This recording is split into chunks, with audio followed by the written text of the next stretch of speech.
We say hello. My name is Connie, and we're back to read Modao Zushi, also known as the Grandmaster of Demonic Cultivation.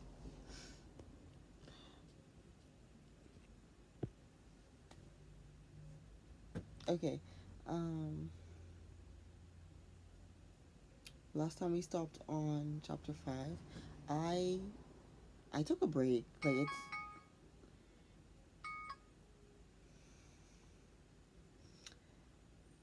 That was my mistake, my melatonin. I have working water. Anyways, I took a break because I didn't feel like recording, but I was like, fuck it. I committed to reading this book and getting my reaction for it. So I'm just gonna do it like every time before I go to bed from now on. As you can see from the Kuromi night dress, we ready to sleep. But yeah. Chapter 6, Arrogance, Part 1.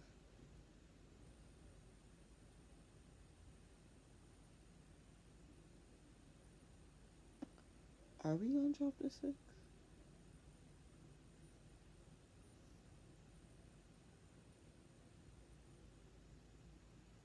It'll be some shit. It'll be some shit if I have to re-record chapter 5. But anyways, I think we're on chapter 6. No editing on these videos, by the way. So, unfiltered. Chapter 6, Part 1. Only a few days passed, and Wei Wuxian realized that he might have made a wrong choice. The donkey that he conveniently picked up was too hard to please. Although it was only a donkey, we were on chapter 5. Let's recalibrate. Sorry, the only reason I knew that is because I looked at the glossary at the end, and I was like, that don't seem right. Like, we didn't learn those words last time. That was done inside the lesson. Anyways, chapter 5. Chapter 5, Aggression, Part 3. The boys on the side were like, this is how you know it's been a minute since I recorded for real, because I think it's been like 10, 12 days. Anyways, let's go. The boys on the side were all young and inexperienced. However, although they all looked nervous, they strictly stuck to their positions and protected the Mo family's house, fixing talismans onto the walls. The servant named Atong was already carried into the hall. Lan Zishui felt his pulse with his left hand and supported Mama Mo's back with his right. Okay, multitasker. He couldn't save both of them at once and was in a terrible fix when Atong crawled up from the ground. Atong exclaimed,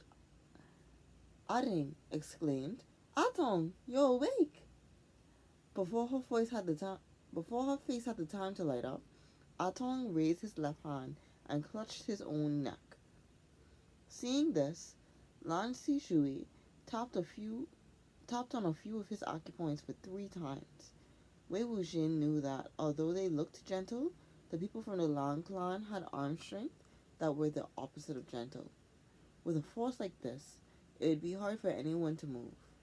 However, Atong seemed like he didn't feel anything, and the grip of his left hand tightened, his expressions looking more painful and twisted. Lan Jingyi proceeded to grab his left hand, but it was like breaking off a chunk of iron, having no effect at all. After a moment, a crack came from his neck, and Atong's head drooped down.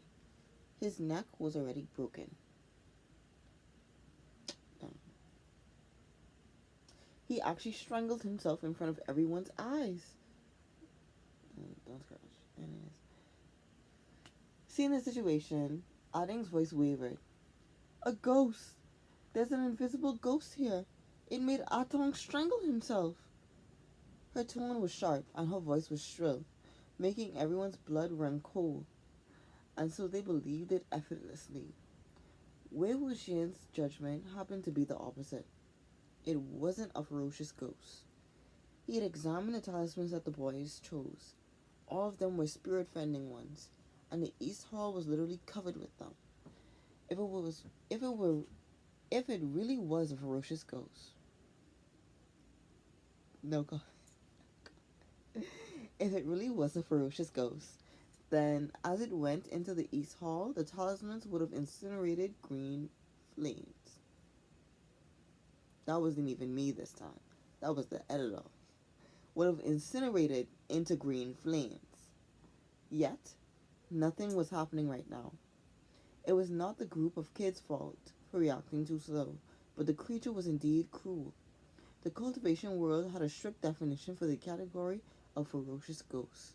They had to kill at least one person a month and continue the behavior for at least 3 months. The criterion was sent by Wei Wuxian himself and was probably still being used. He was the best at dealing with this kind.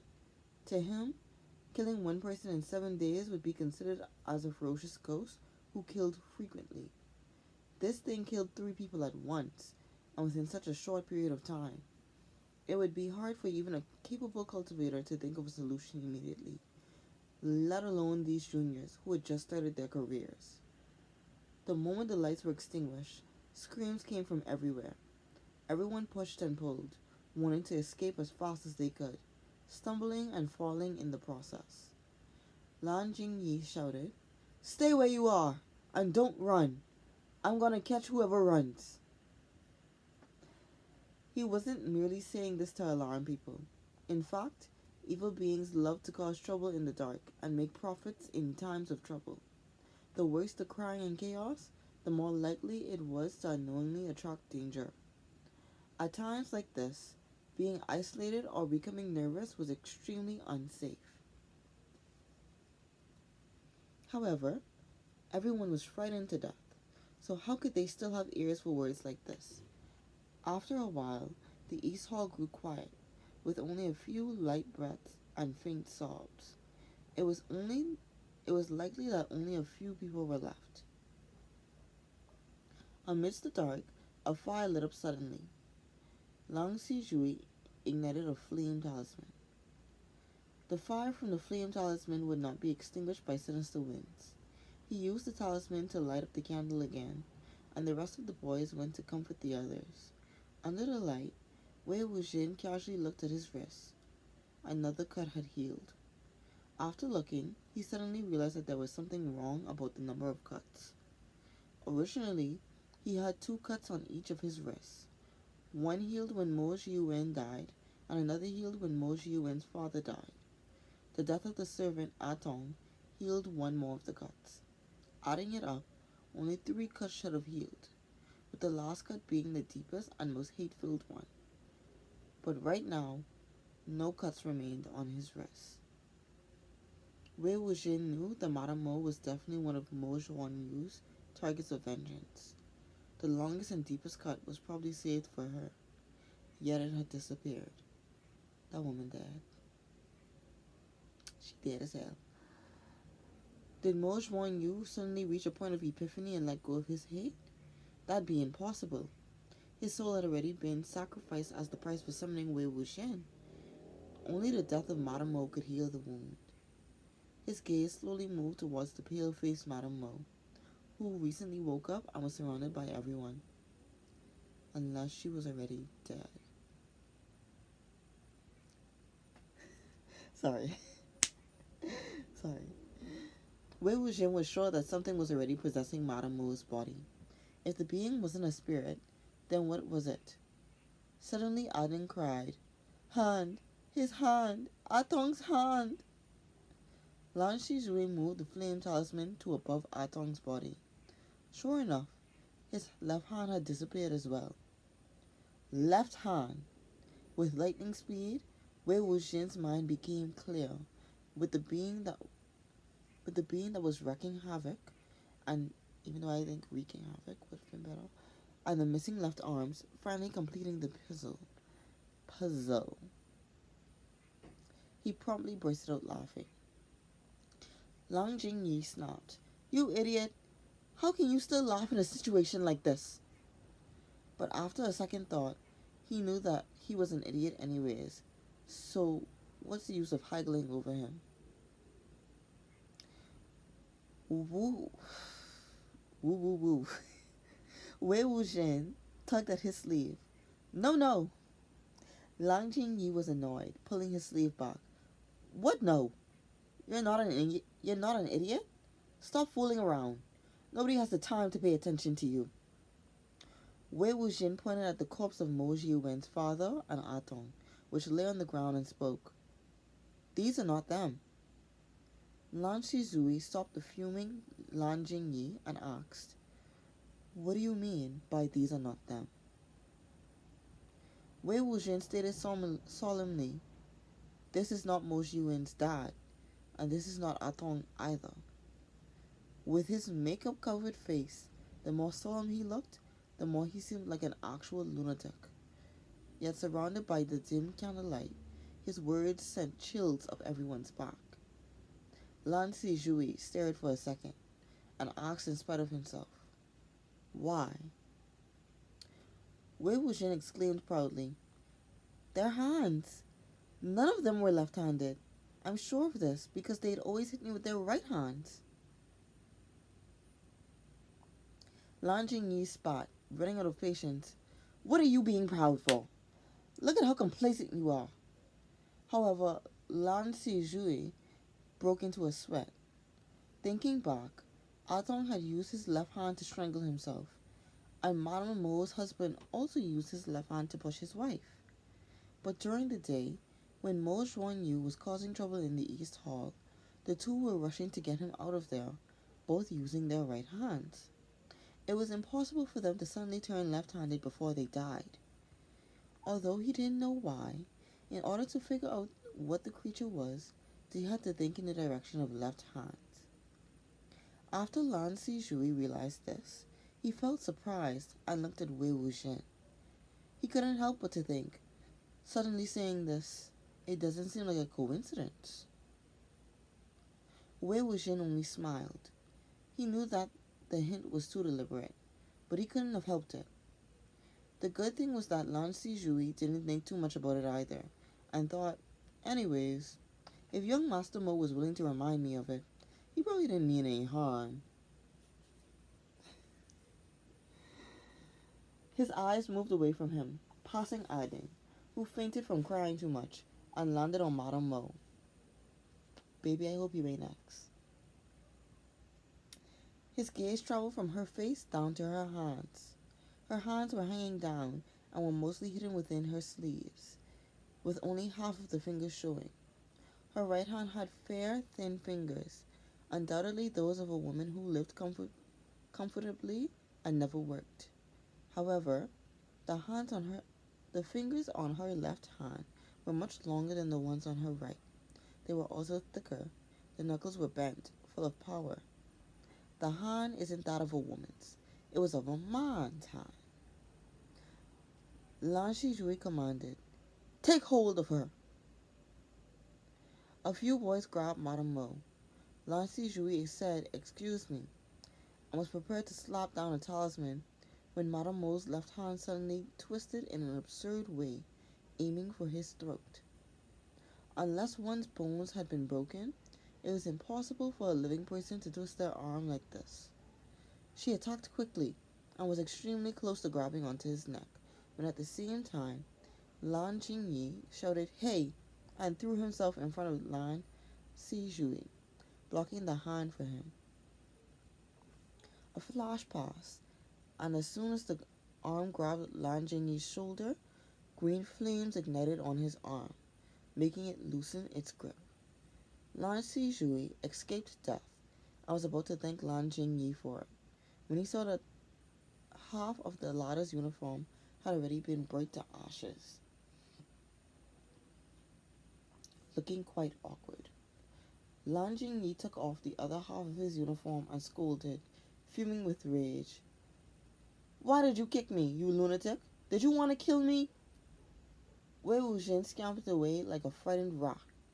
It wasn't me. It was him. Inside of the Landsec's uniform jacket, there were combat stitchings of incantations using thin threads of the same color, included for protection.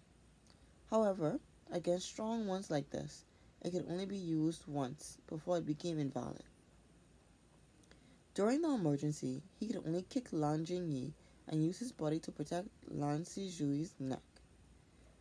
Lan Jingyi wanted to scold him again, but Madame Mo fell into the ground, with all of the blood and flesh on her face being drained until only a thin layer of skin was left on the skull. The male arm that didn't belong to her had fallen off her shoulders.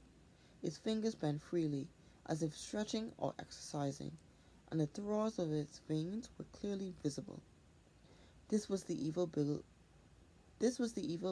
that the phantom attraction fly had attracted. Being dismembered was a classic example of a distressing death. It was only somewhat more dignified than the way Wei Wuxian died. Unlike the situation of being crushed to powder, the limbs and parts of the corpse would be tainted with some of the resentment of the person who died, and it would want to reunite with the other parts and die with a whole corpse. Therefore, it would come up with strategies to find the other parts of the body. If it found it, it might be satisfied and rest in peace, or it might stir up more trouble. If it couldn't find it, the body part would have to put up with the second best option. What would the second best option be? It would have to make do with bodies of the living humans. It was like this left hand. Eat the left hand of a living person and replace it. After draining off the person's blood and energy, it would abandon the body and find another container for parasitism, until it finally collected all of the other parts of its corpse. As soon as the arm had possessed the person, they would die immediately. But before all of that flesh had been eaten, they would still be able to walk around under its control as if the person was still alive. After it was attracted, the first container that it found was Mo Jiwen. The second one was Mo Jiwen's father.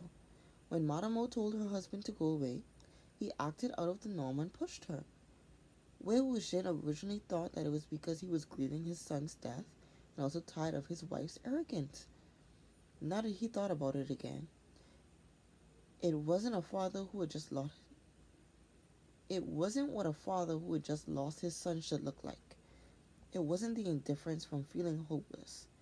It was a deadly tranquility. The tranquility coming from an already deceased person. The third container was Atong, and the fourth one was Madame Mo. During the chaos from when the lights suddenly went out, the ghost hand had already transferred onto her body. When Madame Mo died, the last cut on Wei Wuxian's wrist also disappeared. The boys from the Lan clan saw that, although talismans didn't work, clothing did, and all took off their coats to cover the left hand. The layers of clothing looked like a white cocoon. After a second, the ball of white clothes ignited with a whoosh, creating a green, abnormal inferno. Although it would take care of the moment, after a while, when the uniforms were completely burnt, the hand would emerge from within the ashes. While nobody was looking, Wei Wuxian ran towards the west courtyard. The 10 or so walking corpses that were already subdued by the boys stood silently in the courtyard, sealed by the incantations drawn on the ground. Wei Wuxian kicked one of the symbols, destroying the entire formation. He clapped twice. Suddenly, with a jolt, the white of the walking corpses' eyes all turned upward, as if they were awoken by a bolt of thunder. Wei Wuxian spoke. "Wake up! It's time to work!" He usually didn't need complex incantations to control these corpse puppets. A straightforward command would do as well. The walking corpses in front of him moved a few quivering steps, but as they approached Wei Wuxian, their legs grew weak and they collapsed onto the ground as if they were real humans. Wei Wuxian found it both funny and annoying. He clapped his hands again, this time lighter. However, These walking corpses were probably born in Mo village and died here as well, not having experienced life fully. They instinctively followed the summoner's commands, but were also horrified at the summoner lying on the ground and afraid to get up. The crueler the being was, the better Wei Wuxian could control it. These walking corpses hadn't been trained by him and couldn't withstand direct manipulations from him. He didn't have any materials on him, which meant he couldn't immediately make tools to ease the walking corpses. He couldn't even model or assemble bits and pieces. The soaring green flames in the east courtyard gradually grew dimmer. Suddenly, Wei Wuxian found a solution. Why would he need to come outside and find a dead person with strong resentment and a cruel personality? There was not only one, but multiple corpses in the East Hall. Problem solving. My boy has it. He ran back to the East Courtyard. As Lan Sishui's first solution failed, he found the second one. The disciples pulled out their swords and stuck them into the ground, making a sword fence. The ghost hand crashed into the fence, and they spent all their energy compressing their hilts so that it didn't break out, paying no attention to who was entering and leaving.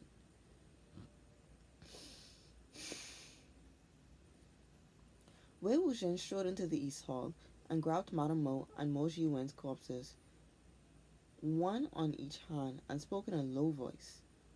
Wake up. In a split second, Madame Mo and Mo Jiwen's eye whites turned up and started making the shrill and powerful shrieks the ferocious ghosts made after they came back to life. Amidst the shrieks, another corpse trembled and crawled up, making the lowest and faintest shriek. It was Madame Mo's husband. The shrieks were loud enough and the resentment was strong enough. Wei Wuxian smiled, feeling quite satisfied. Do you recognize the hand outside? He commanded, tear it apart. The three members of the Mo family whipped out like 3 clouds of black wind. The left arm fractured one of the swords and was about to break out when 3 cruel corpses without left arms came at it. Aside from being unable to defy Wei Wuxian's command, the family also loathed the creature that killed them and let out their anger on the ghost hand. The main attacker was undoubtedly Madame Mo. Since female corpses were often especially fierce after they were modified, her hair was loose and her eyes were bloodshot, with nails that multiplied in length, foam gathering at the corners of her mouth, and shrieks that were enough to uplift the ceiling. She looked extremely insane. Behind her followed Mo Jiwen, who cooperated with her and used both his teeth and hands. I thought he only had one hand. His father was at the end, covering for the gaps between the attacks of the other 2 corpses. The struggling boys were stricken dumb with amazement. They had only seen the battles between multiple fierce corpses in books and hearsay, and they all gaped as they saw the gore-splattered scene for the first time, unable to avert their gazes. They all thought that it was absolutely thrilling. The 3 corpses and the hand were in the middle of a tough battle when Mo Jiwen abruptly moved out of the way. His abdomen area was attacked by the hand, causing a few chunks of his intestines to spill out. As Madame Mo saw this, she screamed incessantly and shielded her son behind herself. Her attacks were more violent, the strength of her fingers almost comparable to that of steel and iron weapons. But Wei Wuxian knew that she was gradually being overpowered. Even 3 cruel corpses who recently died couldn't subdue this single arm.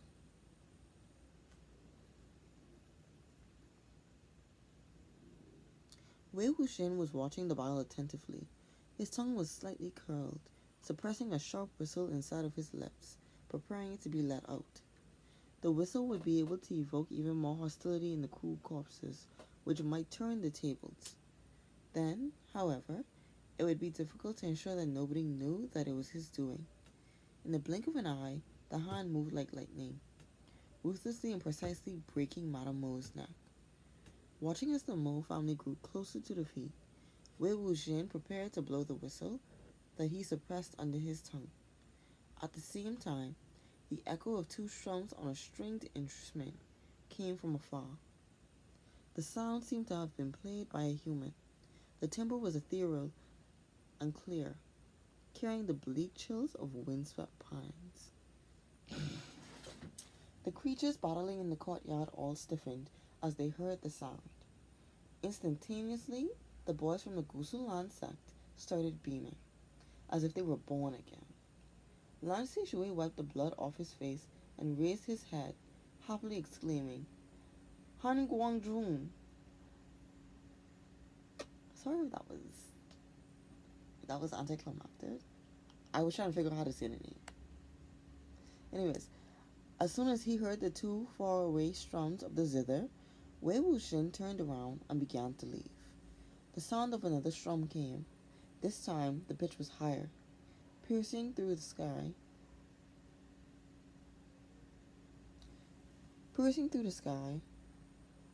With a few degrees of bitterness.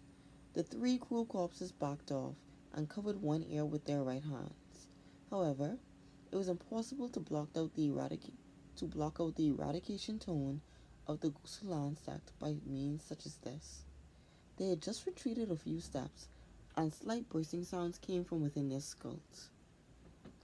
Since the arm had just endured a tough fight, after hearing the sound of the strings again, it instantly fell on the ground. Although the fingers were still flinching, the arm was unable to move. After a short moment of silence, the boys couldn't help but to cheer loudly, celebrating the joy of surviving the incident. They had struggled through the exhilarating night, and their sex reinforcement had finally came. Even if they'd be punished because of reasons such as being discourteous and making noise that was harmful to the sect's reputation, they didn't care. After waving towards the moon, Lan Shui suddenly realized that someone had disappeared. He tugged Lan Jingyi. Where is he? Lan Jingyi was absorbed in the act of rejoicing. Who? Which one? Lan Shui replied, Young Master Mo. Lan Jingyi said, why are you looking for that lunatic? Who knows where he ran off to? He's probably frightened by my threats to hit him. Lan Shui knew that Lan Jingyi had always been careless and straightforward, not thinking twice about anything or suspecting anyone. He thought, I'll wait for Han Guangjun to come and then tell him about everything. Mo village was still asleep, but it was difficult to tell whether it was a real slumber or a faked one. Although the corpse fight was a mass of blood and gore, the villagers didn't wake up during the early morning to watch. After all, even bystanders needed to choose which events to show up at. One that involved lots of screaming was definitely not the safest type. Wei Wuxian eliminated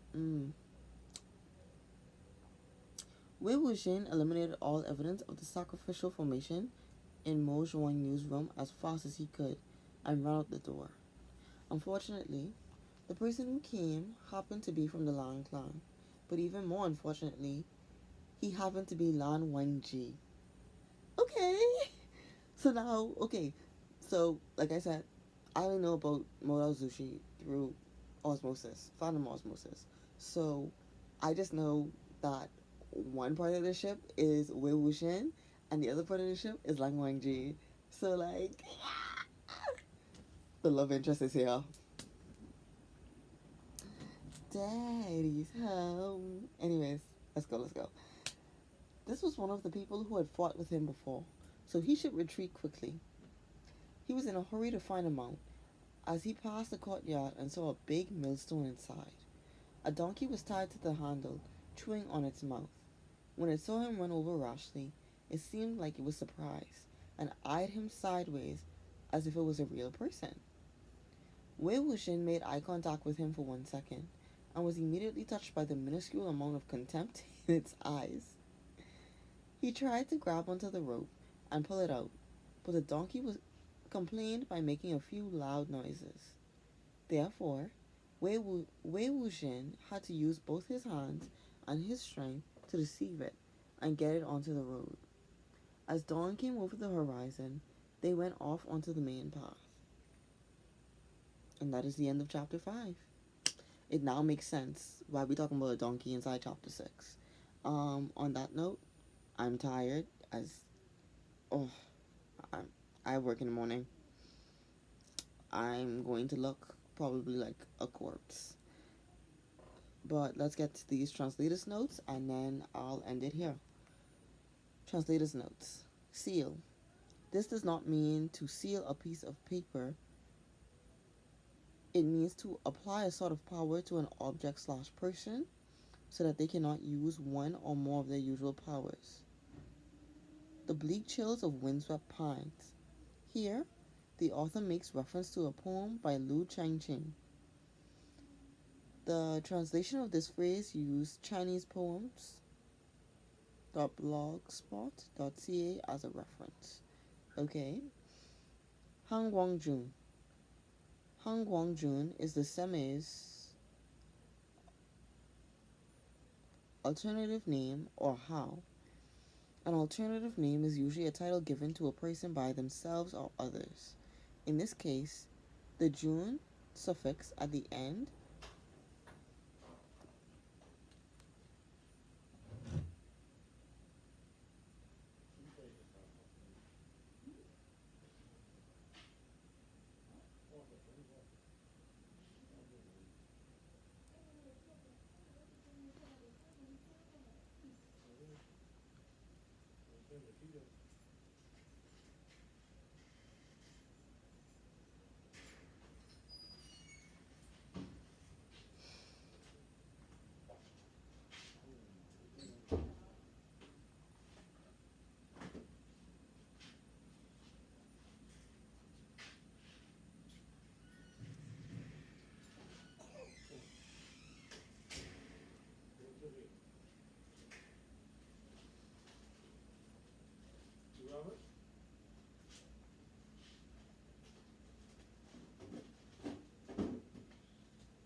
okay. In this case, the jun suffix at the end directly translates to gentleman or a man of noble character.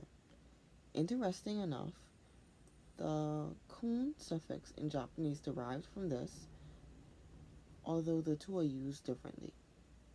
Okay. Zither. Here, the zither refers to the Chinese zither.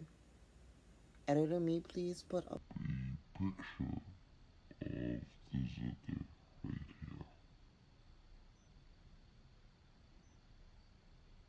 here. Okay. Eradication tone. The literal meaning is sounds that can overcome obstacles. It is often used while attacking. Alright. And that is the end of chapter 5. Check back tomorrow, and y'all can hold me to this. Check back tomorrow for chapter 6.